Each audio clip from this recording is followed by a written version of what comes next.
Suspense. Autolite and its 60,000 dealers and service stations bring you radio's outstanding theater of thrills. Starring tonight, Miss Ida Lupino in a tale well calculated to keep you in suspense. Today, everybody's switching to Autolite. And tonight, Autolite takes pleasure in presenting Anton Leader's production of Ray Bradbury's remarkable story, Summer Night, starring Miss Ida Lupino.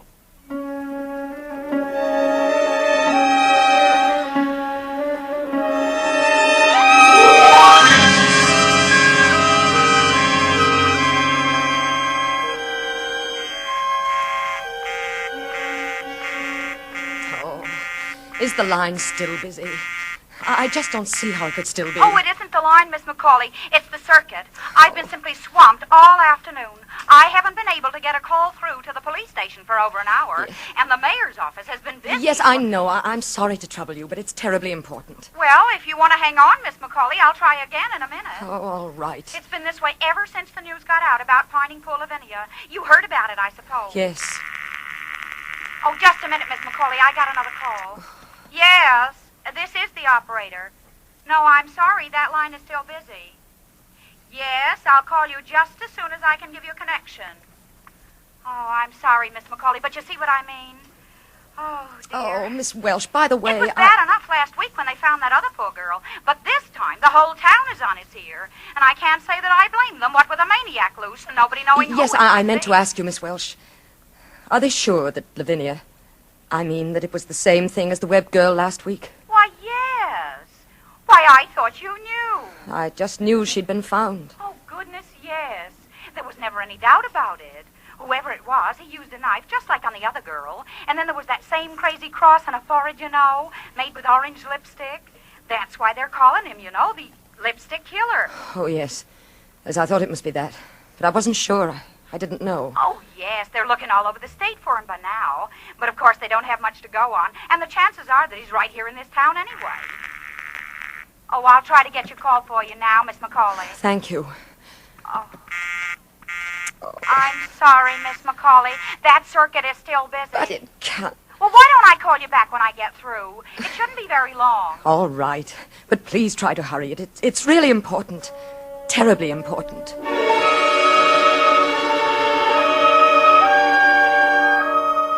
While I was waiting for the call, I went to the front door to start locking up.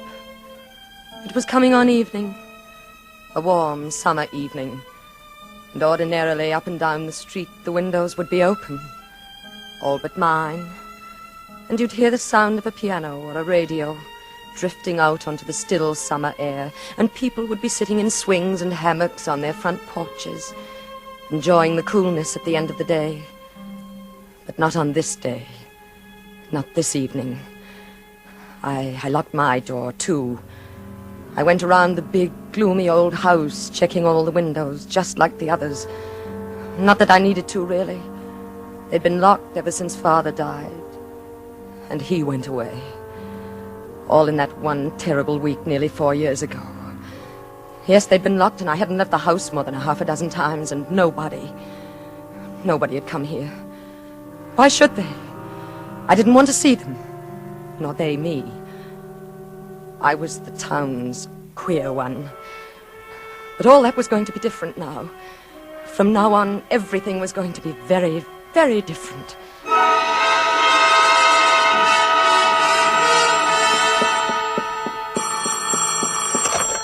Yes, I've hello? got your party now, Miss McCauley. Go ahead, please. Oh. Hello? Oh, Helen, is that you? Yes, who's this? It's Anna McCauley. Why, Anna. Why, what a surprise. How have you been, Helen? Oh, just fine. There's nothing ever the matter with me. But how are you, Anna? Oh, I'm well. I've been living rather quietly these last few years. Yes, I know. I'd heard. It's been a long time, hasn't it, Helen? Why, yes. I haven't heard your voice for... Well, how long has it been? Nearly 4 years. Has it? 3 years and 11 months this week, to be exact. Oh, that long, has it? Well, it doesn't seem possible, and we were such good friends Helen, before. Helen, I hope you don't think. I mean those last few times you called and I didn't answer. Oh, darling, of course not. I knew how you must be suffering, your father passing on so suddenly that way, and you'd always been so close. I wouldn't have even bothered you at such a time, only that we'd been such good friends, and I thought maybe I could help. And then, of course, I heard later anyway that... Well, that is, I... Yes. Yes, I suppose you must have heard some rather strange things about me, Helen. Oh, not strange, dear, no. But we all knew you wanted to be alone in your grief, and we respected that feeling naturally. I know. But sometimes I've been afraid people didn't quite understand, though. Of course they did. Well, darling, now that you're back in the world again, so to speak, you must come over and see me. I'm staying with my mother now, but you know that anyway. Yes. Helen. Yes, dear. Helen, it wasn't just an accident, my calling you this way. Well, I should hope not. I want to ask you a favor. A tremendous favor. Why, of course, darling, anything. I want you to come over here to the house. I should say I would. I'll try to make it Friday or early next week at the latest, just as... No, I don't mean just sometime, Helen. I mean now. Right now. Right this minute. Now? Yes. But, darling, I don't see how I can. I mean, I don't know what Mother's plans are. Helen, you know I wouldn't ask if it wasn't serious. Serious? What do you... Please say you'll come. Well, I'll try. No, don't just try, Helen. Come. You've got to come. Oh, darling, what is this? What can be so serious? Maybe I'm being silly, but I think it's more than serious, Helen. I think it may be a matter of life and death.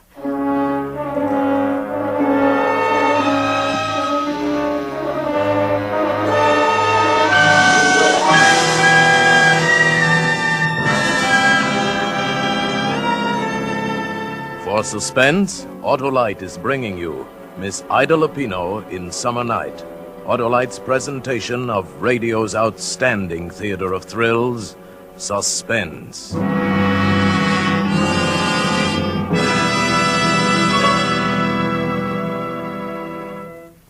You know, Dad, boy, Mom would sure get a kick out of this. Out of what, Billy? We leave home because she's got the house full of women, and so far there aren't anything but women in tonight's Autolite show. Well, if she's listening, we'll certainly hear about it when we get home from the firehouse. Oh, say, Mike, what's over on that workbench? But over there? Mm-hmm. Oh, them's old batteries. We're replacing them with new Autolite stayfuls. When you spark plug, stutters. When your battery putters. Switching to Autolite, eh, Mike? No, we've been using Autolite for over 10 years now.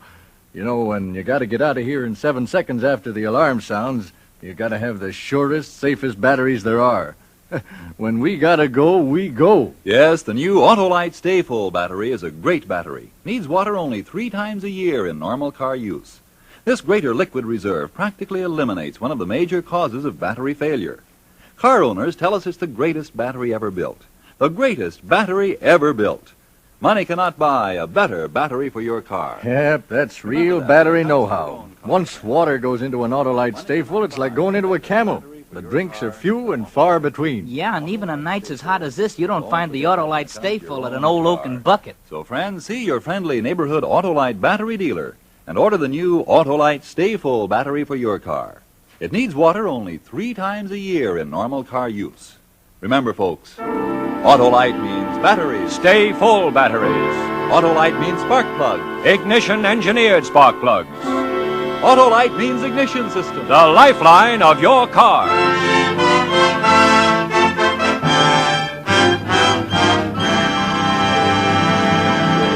And now, Autolite brings back to our Hollywood soundstage Miss Ida Lupino as Anna in Summer Night.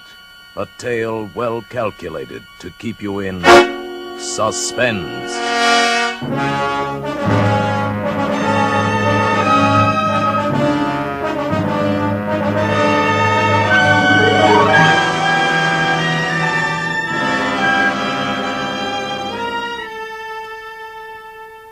A matter of life and death, I told her. I knew Helen would come to see me after that. It would be strange seeing her again. Not that we'd ever quarreled. She never even suspected, of course. But after that day when he went away with her, I'd simply put her out of my life and never thought of her again. Oh, to be strictly truthful, I'd thought of her a great deal, but in a rather different way than I had before when she'd been my best friend. And now She was coming to my house again. After all these years. It should be interesting. Quite like a surprise party. For both of us. Anna, darling. Helen, come in. Oh, it's so nice to see you. It's good to see you again, Helen. Why, you haven't changed a bit. You don't look a day older. Now, tell me all about it. I can't stay but a few minutes. Ted Barton drove me over. You remember Ted. Oh, yes. And he's got to be back before 7, but never mind that now. Darling, what is the matter? Helen, I'm frightened. Frightened? Of what? I'm afraid I'm going to be killed. Going to be killed? Yes, tonight. But, darling... You see, I used to know poor Lavinia. I used to know her quite well. And the other girl, well, I didn't know her, but it happened to her right near here, in the little woods just beyond the tracks. Anna, please, dear, what on earth makes you think anything like that could happen to you? You're perfectly safe if you don't go out. Lock the doors. No, I'm not. I'm all alone here, Helen. And there's been someone prowling at night. A man? Last night he tried to get in. Are you sure? I heard him trying the doors, the windows. Well, did you call the police? No, I was afraid to. Oh, Helen, I didn't know who to turn to but you. Everyone thinks I'm crazy anyway. Oh, Anna, dear, that's ridiculous. Well, we'll call them right now. No, it'll be all right after tonight. I know it will. Please, I just want you to stay with me tonight. Stay with you? Please, Helen, just this one night. I can't ask anyone else. I don't have any friends anymore. But, darling, I don't even have any nightclothes. Oh, I'd already thought of that, Helen. I have everything you need for tonight. Well, I don't have anything for the morning. No face cream, not even a Why toothbrush. worry about that now? Maybe neither of us will even be here by morning. Oh.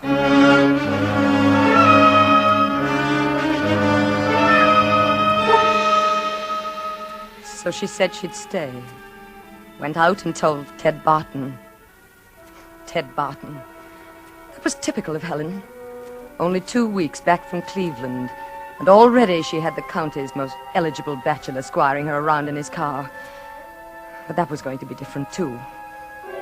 I fixed a little supper for both of us, and then we tried all the doors and windows.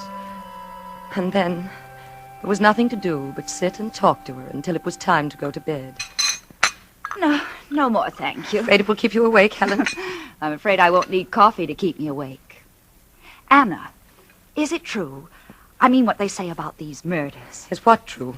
Well, I mean... You've been out in the world, Helen, more than I have lately. You should know more than I. Well, all I meant was... Well, you seem so frightened. I thought you might have heard something special. No. Is it true about the lipstick? Why not? Oh, it sounds so crazy. I thought it might be just something the newspapers made up. There was a cross on their foreheads. In lipstick. Orange lipstick. Anna, you do know something. Don't be ridiculous, Helen. How could I? But lipstick, Anna. Do you suppose perhaps it isn't a man at all? It's a woman. Oh, I'm sorry, dear. Did I do that? No. No, come along, Helen. It's time to go to bed. Yes, I suppose we might as well. You don't mind sleeping in the same room with me, do you? Why, of course not, dear. Oh, shouldn't you leave on a light downstairs? No. Didn't do any good last night. Oh. Well, I must say I don't blame you for being a little frightened, staying here all alone. It's rather a gloomy old place, isn't it? Oh, I don't think so. It's always been like this. It's the way Father liked it. What about your mother?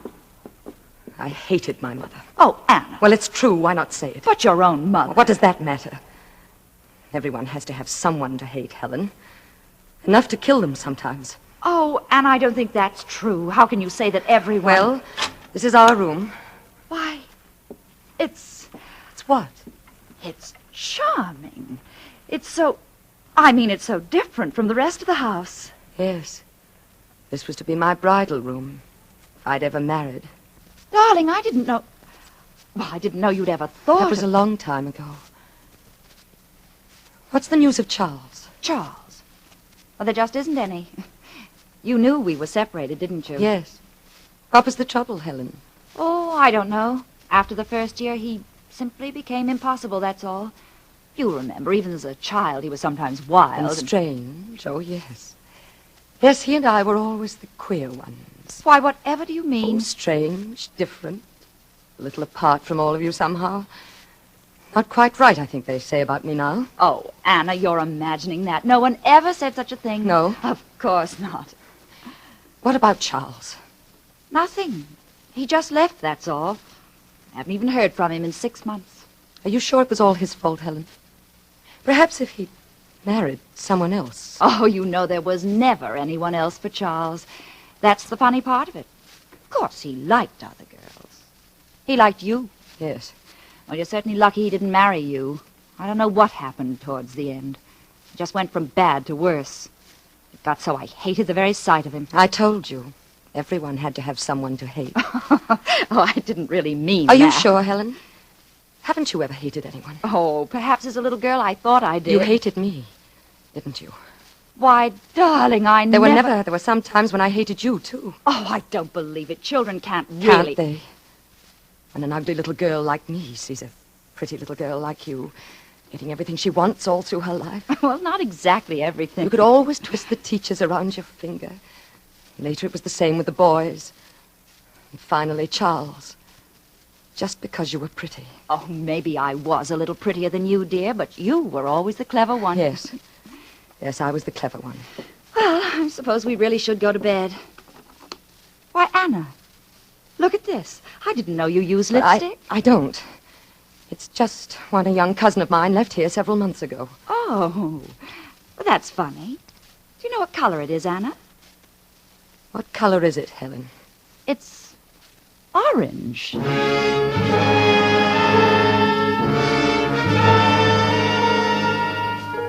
No. Helen wasn't very clever. It amused me to watch her trying to think. Putting two and two together. And not being able to because she was afraid of her own conclusions. Because she was essentially a hypocrite, like everyone else.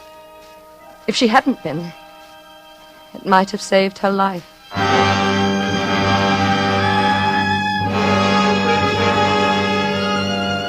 It was sometime in the middle of the night. I don't know exactly what time, because it didn't matter. But Helen was sleeping as soundly as a silly child when I went over to the side of her bed and began to shake her. Helen! Helen, wake up! Oh, what is it? Shh, don't make a sound. Anna, what's the matter? He's in the house downstairs. Who? I don't know. Whoever it was last night, he's gotten in somehow. Are you sure? I heard him. I've been listening for the last 10 minutes. Oh, Anna, what are we going to do? We've got to get out of the house before he starts upstairs. But how can we? He'll hear us. We'll be No, caught. we'll go down the back stairs and out through the kitchen.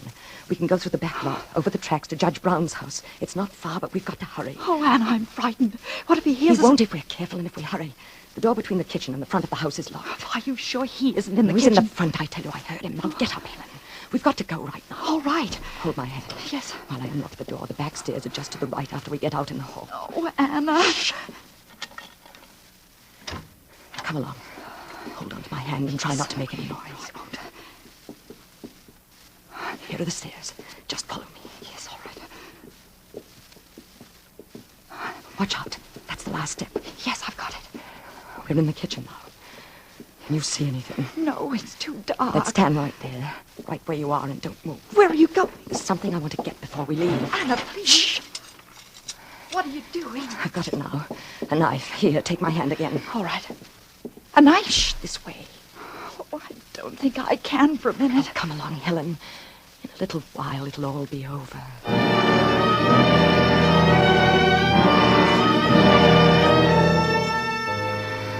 As we hurried down the path, I kept thinking of her there behind me.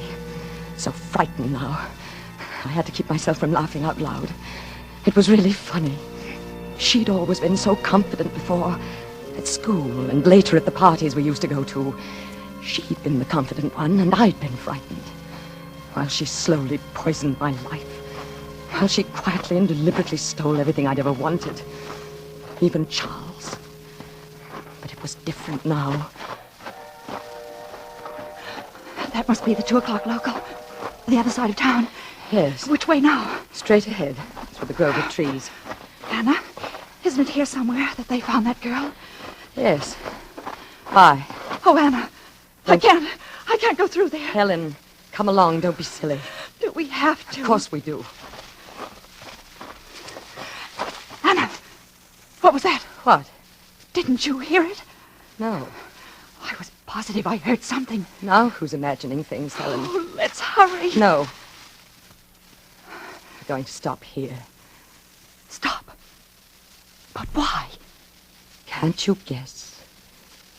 Even now, Helen. Oh, Anna. Don't.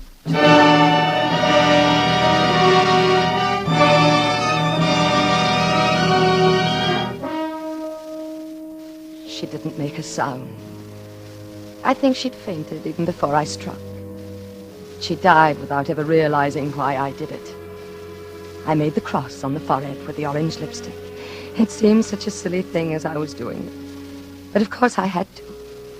And then I dragged the body off the path and started home. At the railroad tracks, I turned south a few yards to where they crossed the river and tossed the knife and the lipstick over the bridge and watched them disappear into the muddy stream below. Not that it was really necessary. No one would ever think of questioning me. They would all, of course, assume that the lipstick killer had struck again. And then suddenly my heart was in my mouth. From the path ahead of me, cutting sharply across the moonlight, was a shadow. The shadow of a man. Can I help you? I didn't mean to frighten you. I just thought you must be in some kind of trouble to be out at... Oh, Anna. Oh, it's Anna Macaulay. Charles. Oh, Charles, you did frighten me. Hell, if you insist on running around town at 2 a.m. in your night Oh, clothes. Charles. Charles, this is really too much of a coincidence. Why, I didn't know you were anywhere near Boone Center. Theoretically, I'm not just passing through. Business trip, missed the 2 a.m. local. So I thought I'd kill the time waiting for the milk train by looking the old burg over again.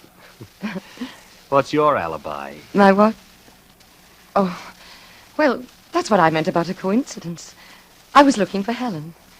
For Helen? No wonder you're surprised, Charles. But it's really very simple. First, there were these, well, what the newspapers have been calling the lipstick murders.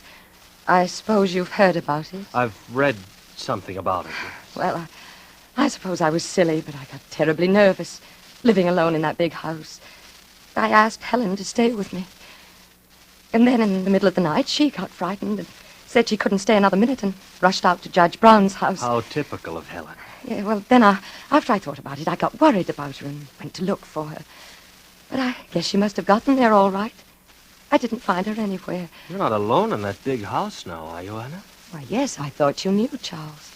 My father died. Oh, I'd forgotten. Well, silly to be standing here, isn't it? If you've got to wait for a train, why don't you come back to the house with me? I'll fix you some coffee or something. Wouldn't that be nicer? Yes, that would be nice. That would be very nice.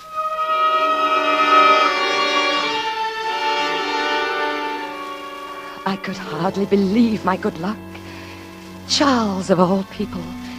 It was as though he'd come back to me. Almost as though he'd known and come back to me just at the right moment. So there we were, making coffee in the kitchen, talking over old times. Oh, dear, where is that opener for the evaporated milk? I never can find it. Oh, here. I'll open it with my knife. Just make a couple of holes in it. My, isn't that a rather dangerous weapon to carry around just to make holes in tin cans? Oh, it has other uses. There we are. That tastes good. Charles, I was terribly sorry to hear about you and Helen. Me and Helen? That you'd separated, I mean. Is that what she called it? Well, she said that you'd left her. Helen always had a quaint way of putting things. Didn't you? You don't still love her, do you? Love her? Didn't she tell you where I'd been? I know, not exactly. I've been in a home, Anna. A rest home, as they call it. It was Helen who put me there. Put you there?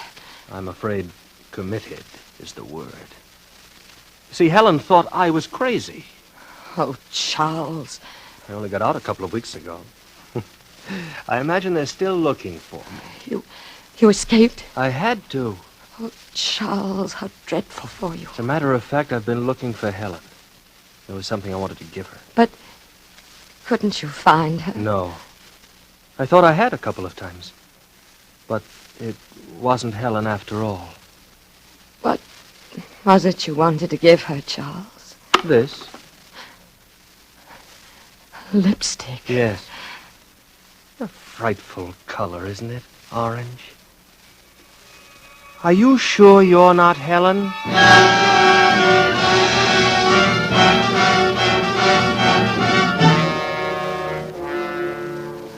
I heard the doctors talking a little while ago. They say I won't live through the night. But I don't care. Oh, it's been such a glorious day. The happiest since I can remember.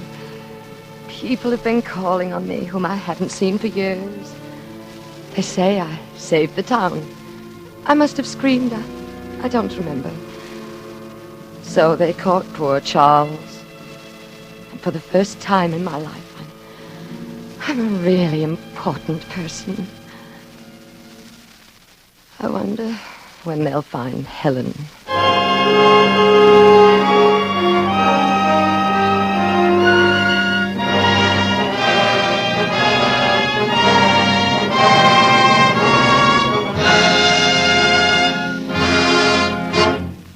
Thank you, Ida Lupino, for a splendid performance on Suspense.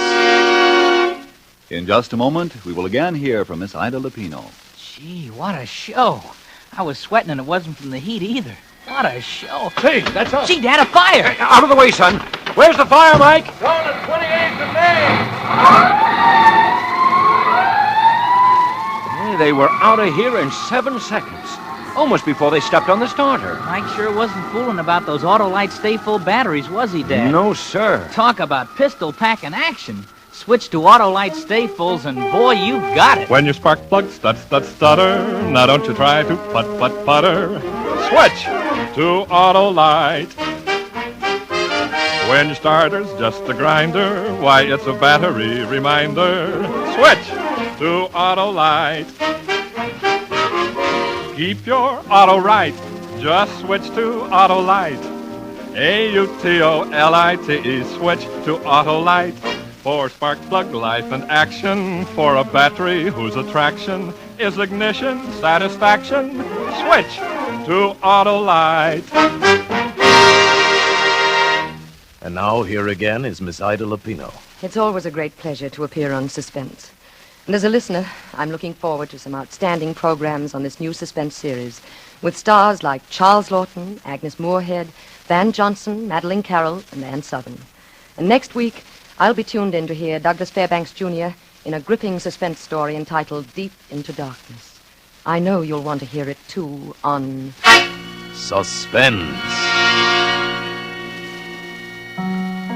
Ida Lupino may soon be seen in Darrell F. Zanuck's 20th Century Fox production Roadhouse. Tonight's suspense play was written by Robert L. Richards from an original story by Ray Bradbury. The music was composed by Lucien Morawick and conducted by Lud Gluskin. The entire production was under the direction of Anton M. Leader. Next Thursday, same time, you will hear Douglas Fairbanks Jr. in Deep into Darkness. This is CBS, the Columbia Broadcasting System.